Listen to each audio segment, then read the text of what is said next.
곧 이어 조요셉 박사의 대한민국 근현대사 바로보기가 방송됩니다.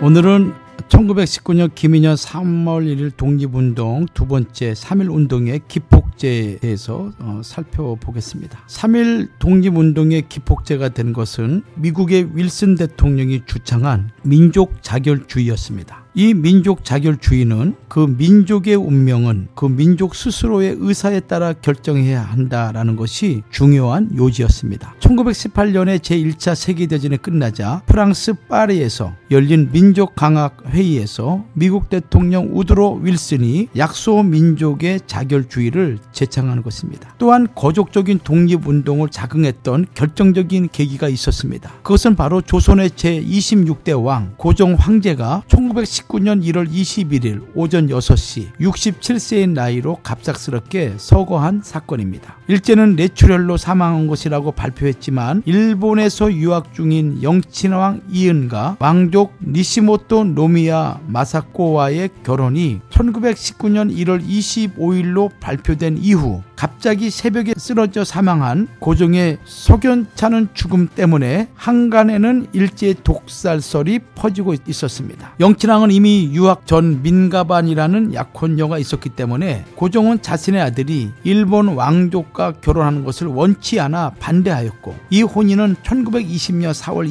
28일로 연기되었습니다. 국상 기간 내내 밤낮으로 끊이지 않았던 고종 황제의 죽음을 애통하는 통곡 소리는 나라 잃은 백성의 울음이요 통곡이었습니다. 덕수궁 대한문 앞에는 거적 자리가 펴졌고 오고 가는 조문객들이 시키는 사람이 없어도 자발적으로 줄을 지어 기다렸다가 한 무리가 꿇어 엎드려 통곡하고 일어나면 또 다른 한 무리가 엎드려 통곡하였던 것입니다. 실로 고종 황제의 일제 독살설은 나라 잃은 서름으로 일제에 짓눌려 있던 백성들로 하여금 민족적 의분과 울분을 유발시키기에 충분했던 것입니다. 거기에는 남녀노소 계급 지위 따위의 차별이란 전혀 없었고 다시 나라를 되찾아보자는 일치된 민족 감정뿐이었습니다.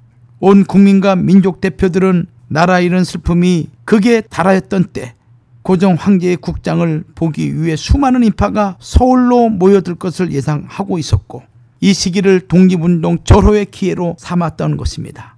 그리하여 고종 황제 인산일인 3월 3일을 이틀 앞둔 3월 1일에 거족적인 민족운동인 3.1 독립운동을 일으키게 된 것입니다. 1919년 3월 1일 2시 서울의 파고다 공원에서 5천여 명의 군중이 모인 가운데 역사적인 독립선언문 낭독이 있었고 그 후에 일제히 독립만세를 우렁차게 외쳤습니다. 기미 독립선언서에는 3.1 독립운동의 정신이 집약되어 있습니다. 3월 1일 이 독립선언서가 선포되자 일제는 그 필자를 찾느라고 혈안이 되었고 후일 공판에서 최남선에게 선언서 끝에 붙은 공약 3장의 제2항 최후의 1인까지 최후의 일가까지 다시 말씀드리면 마지막 한 사람에 이르기까지 마지막 한순간에 달아를 때까지라는 구절이 내란죄에 적용된다고 하여 크게 문제 삼았습니다. 그러나 일제가 논란을 벌인 공약 3장은 실은 최남선이 아닌 한용운이 추가한 글이었습니다. 이 공약 3장은 첫째, 오늘 우리들의 이 거사는 정의, 인도, 생존, 번영을 찾는 결의의 요구이니 오직 자유의 정신을 발휘할 것이고 결코 배타적인 감정으로 치닫지 말라.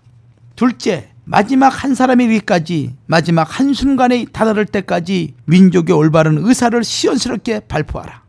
셋째, 모든 행동은 먼저 질서를 존중하여 우리들의 주장과 태도가 어디까지나 공명정대하게 하라. 나라를 세운 지 4252년 되는 해 3월 초하루 손병희, 길선주, 이필주, 백용성, 김완규, 김병조, 김창준, 건동진, 건병덕, 나용환, 나인협, 양전백, 양한묵, 유여대, 이갑성, 이명용, 이승훈, 이종훈, 이종일, 임외한, 박준승, 박희도, 박동환, 신흥식, 신석구, 오세창, 오화영, 정춘수, 최성모, 최린, 한용은, 홍병기, 홍기조 33인. 다음 시간에는 이 김미 독립선언서를 제가 한번 낭독하겠습니다. 이 독립선언을 통해서 우리 민족이 얼마나 민족사의 자랑스러운 건국 정신을 담고 있는지 우리가 다음 시간 한번 살펴보도록 하겠습니다. 감사합니다.